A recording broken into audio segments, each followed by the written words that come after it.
just tanks and artillery ammunition. I am with Major General Anil Oberoi, retired, who is the President, Defense with SMPP, and privileged to have him to tell us more about this section of SMPP. Welcome, sir. Please tell us more. Thank you, Shetali, for having me over. It's a privilege for me to be briefing you for the artillery ammunition, which my company is going to manufacture. I'll give you a little background about this ammunition. So far, this ammunition was not within the domain of the private industry to manufacture. It was not permitted by the government, and the defense ammunition was only being manufactured by the ordnance factory.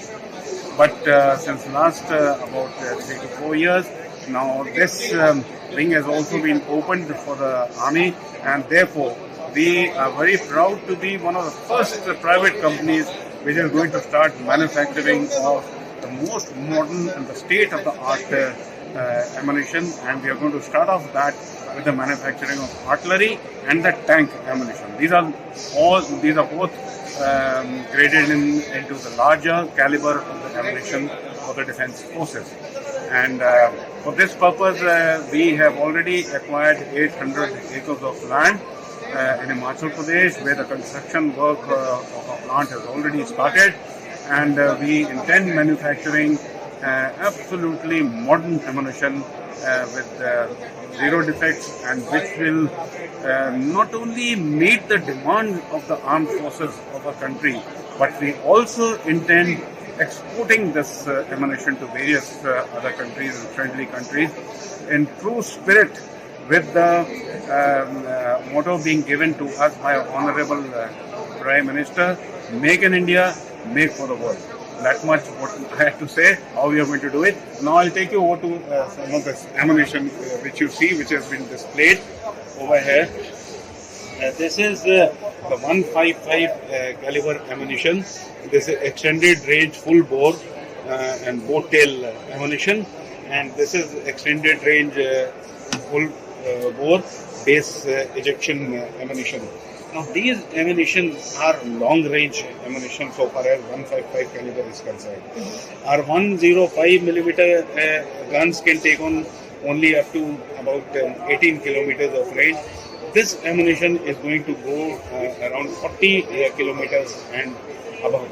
And with 40 kilometers and above, this ammunition going is going to be a tremendous advantage to our armed forces.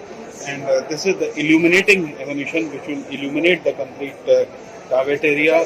This is the smoke ammunition, which will... So do we have anything similar like this already with the defense forces? See, it is there already. Our ordnance factory is producing this ammunition. But what is happening here?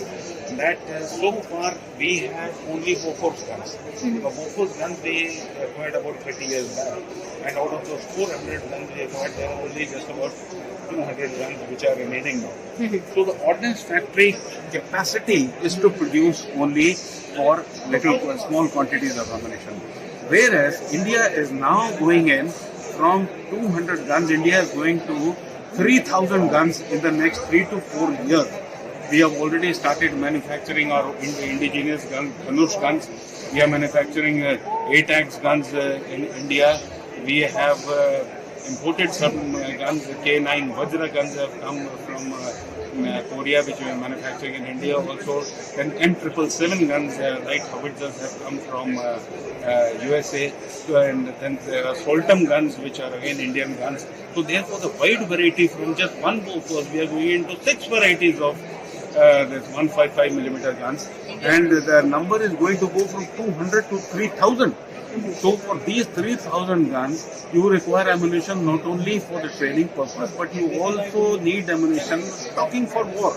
And stocking for war, probably the thinkers, yes, must be planning now. They may not be short walls as we have fought in 65 or in 71. If you see the Russia, the Ukraine war, is more than 6 and 7 months and still counting. So therefore the war may be prolonged. Your stocks have to be more. Your base of manufacturing has to be more. You cannot depend on only one agency, that is Ordnance Factory, to be producing. You probably have got to have 3 to 4 other manufacturers who should be manufacturing this vast range. You should be able to have such good quality of ammunition that you should be able to export this ammunition if you want to have export earnings. So therefore, with that aim in mind, there is a very, very large playing field for any manufacturer. Even if one manufacturer is manufacturing, never mind. Our aim is to have a very good quality of ammunition which is accident-free and which is state-of-the-art. We are not going to stop at this 40 kilometers range. We intend manufacturing state-of-the-art ammunition with extended range ammunition technology we are going to apply. This is going to go to 60 to 70 kilometers. And we are also going to have a precision ammunition. Precision strikes, absolutely. Drop a bomb in a bucket. That's our precision strikes we are going to have. Those precision ammunition and long-range ammunition, unfortunately, are till now not being produced by the ordnance factories. They are producing only the conventional ammunition. So we intend producing conventional as well as smart ammunition, so that we take our nation as a pinnacle of competence at a different level where we can export to other countries, and it should be make in India, make for the world. That sort of a thing. And this So, is sir, who decides these standards? Like for the ordnance factory, they were earlier. Now they have disintegrated and they are doing by themselves. But for a company like you, who decides the standards of these ammunitions? These are international standards. Right. These are ICO international standards, and no one can budge an inch from that. These standards are well tested, verified, fired, everything. The range tables are made accordingly. And see, artillery firing is not simply that you put a bullet inside a rifle and you just fire. When a round goes to 40, 50 kilometers away, there are so many forces acting on that. There are the headwind, there is the tailwind, there is the side wind, there is the rotation of Earth. So there are so many corrections which have to be made. All those systems also have to be built up along with that. Right. The range tables have for different ammunition have to be built up for that. The instruments have to be made for that, for the correction of the round. So wherever you want the round to land, it should land over there. So all those systems to be developed. It is not only developing one ammunition, it is developing a system for the artillery which can be delivered onto the enemy and carry out mass destruction onto the enemy. So that system is to be developed. Standards have been laid down. These are international standards. Whoever doesn't meet the standard of his accidents, which is loss of life and also loss of property, and whoever meets the good standards will obviously get the export orders also, and besides saving the precious lives of our soldiers. And we intend having absolute standards which are totally top of the world, which are being followed and which will be followed in our manufacturing also. We are tying up with some manufacturers. Some technology we will develop ourselves, some technology we are getting, and that is how we are going to start off with the manufacturing. That is why initially I will start off with the manufacturing conventional, but within 2 to 3 years we will start manufacturing the smart ammunition and the extended range ammunition also. So that is something we are looking forward to. And yes, and that is what the nation requires, Yes. and that is what the demand is outside the world. That is where we can export. That is where we'll have an upper hand. Very few countries are manufacturing. Yes. We'll be Since one you're of the talking very so few much about export, my next question will go to that only. I mean, about the export market for your ammunitions. Have you started identifying the export market already, or you have already We started? have already had it. Okay. We have already done our home task. That's Right. how we are entering this. So the exports have started. Have you already Export started? market. Our demand has started pouring into us. That's great. People are prepared. There are countries which are prepared to wait for 3 years. They want us to log in their demand. So Will that you share some details about that, sir? Some countries? I would not like to name, but, Okay. but suffice to say, these are basically the Gulf countries. Okay. So they have already placed. See, we already have a. So you very already good have a international presence in the market. international We market have right a now. presence in the international market, and we keep meeting because our other products are being exported all over the world. So we keep meeting those countries also, and we keep representing in various exports also all over the world. And there the demand is already there. Demand has already come.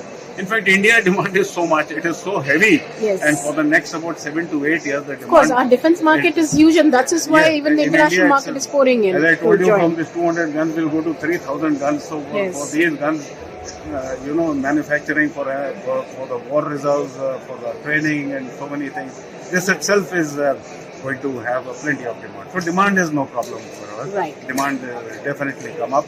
Once the product is good, the demand automatically comes. We feel that way. We feel first of all we will focus on the product. If the product is good, demand will come. And these are coming. They have started pouring in also. Then we're also going to go in for the tank ammunition. Yeah. You see, this is 125 millimeter tank ammunition, and these are various types of tank ammunition: high explosive, anti-tank, and high explosive tank. And this is one of the main tanks, FS APDS, fin stabilized armor piercing discarding sabot.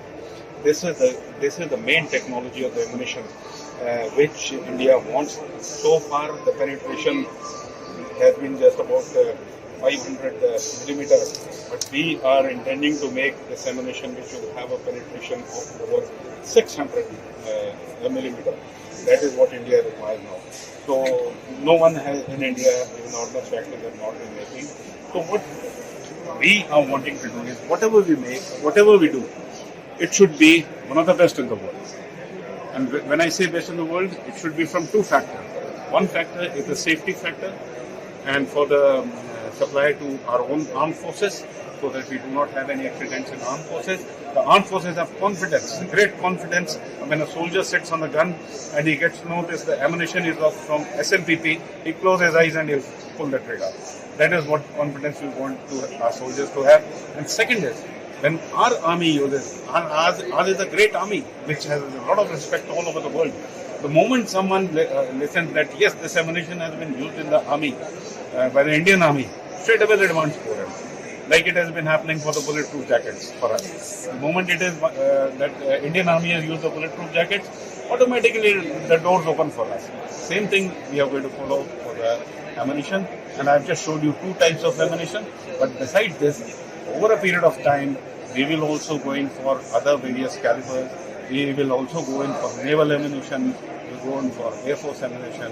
We'll go in for missiles and other types of drugs.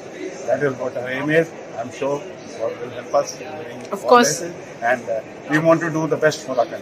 Yes, That is we are what- looking forward to the new things that will be unveiled, as I spoke to Mr. Kansal, which will be unveiled in Defexpo next. So we are really looking forward to SMPP's new ventures. Thank you. That will Need come your good forward. wishes. Definitely, our good wishes are always with you, sir. Thank you so very much for your time.